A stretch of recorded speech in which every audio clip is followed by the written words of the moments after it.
5 things that can happen to North Korea if Kim Jong-un dies. Annyeonghaseyo! Welcome to my channel, my dear viewers and comrades. This condon satire, aka horrific isolation, is not deadly. We can endure it the same way the people of North Korea can, and for many decades.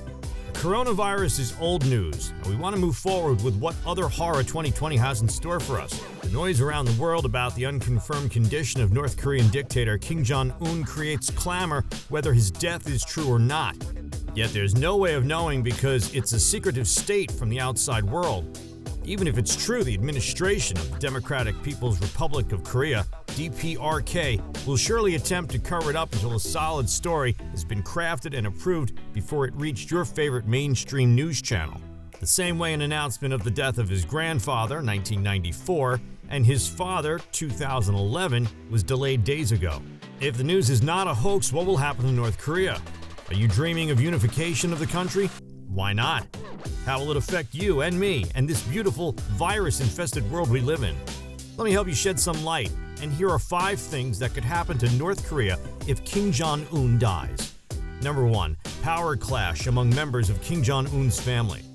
Because succession of Kim's regime is unplanned, there are so many questions and speculations on who will be the next North Korean Führer.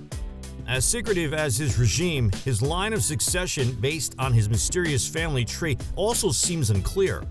For a mere spectator of the world like you and me, it's interesting to know who will be the most likely to continue the groupthink slogan, or specifically known to its ruling worker party as single-minded unity.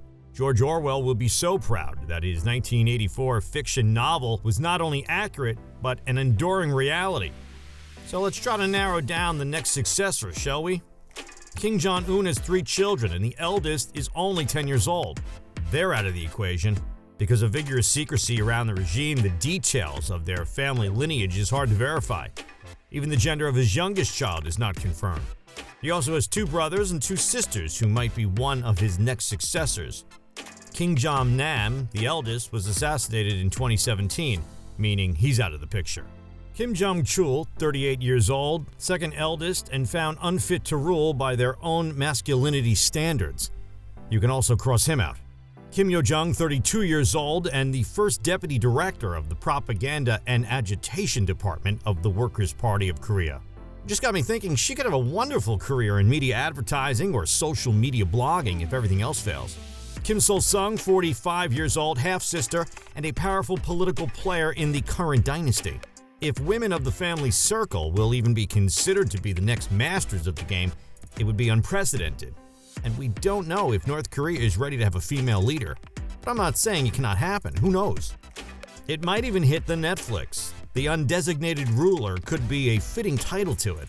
The Kardashians' family catfight circus show will be phased out and try to reinvent themselves, aiding for people fleeing from North Korea thinking all people deserve a second chance, with the hashtag capitalism saves lives. On a serious note, they might also consider Kim Pong-il, who is the half-brother of Kim Jong-un's father, making him his nearest uncle in political service. He works as a foreign diplomat mostly to European countries like Finland, Bulgaria, and Czech Republic. And if you're looking outside the family circle will be considered, Cho Ryong-hae is a name you should watch out for. He is a high-ranking politician who served Kim Jong-un's military as second in command. Kim Pong-il is now 65 years old, and Cho Ryong-hae now 70, so in terms of age, the challenge of succession would still be a threat to Kim's dictator regime. So let's wait and see who the people of North Korea will be signaling and clicking their heels to. Number 2. Extreme chaos due to paranoia. Although experts say that war would be unlikely, paranoid leaders of US, South Korea, and China can only prepare for the worst. Because of the vulnerability of the issue that North Korea will face if Kim Jong-un dies, it is still unknown who will play the referee, thinking only about who will gain most in this international political arena. The strategies and military plans opened and available on the internet if war breaks makes me think twice. I'm sure there are more underneath the iceberg. And what about the secret plans made not for public consumption? If you are a thinking or not even thinking citizen of North Korea, what will you do? Are you going to fight or flight? 3. Fighting over control of nuclear weapons.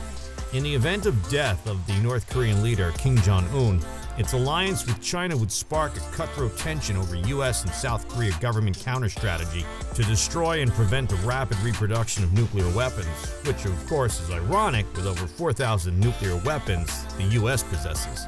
So you will see this is not all an act of concern or goodwill to humanity, but of control and wider influence outside your own backyard. And the only likely scenario would be the world's doomsday, a messy display of might. Number 4. China will have the upper hand. North Korea and China's long-term alliance can be dated back to 1949, providing each other economic assistance during and after the Korean War. China is aware that it has advantage through intelligence access and geographical position of China to North Korea. They can easily get their hands to the nuclear arsenal of North Korea. 5. Heightened clash of powers between China and US. The instability that may cause if King Jon-Un dies might even spur a civil war. You can imagine what happens. Should I spell blood and death when US allies to South Korea and China to North Korea got involved? Yes, both with an arsenal of heavy, deadly weapons that they do not intend to use, they said, but can be a powerful tool for threatening your own enemy. They will be met with fire and fury. But then we could never tell. The relationship of these key nations seems almost like a bipolar disorder. They hate with each other can also easily be turned into love. They could be exchanging love letters and plotting the next venue for nuclear testing. That's it.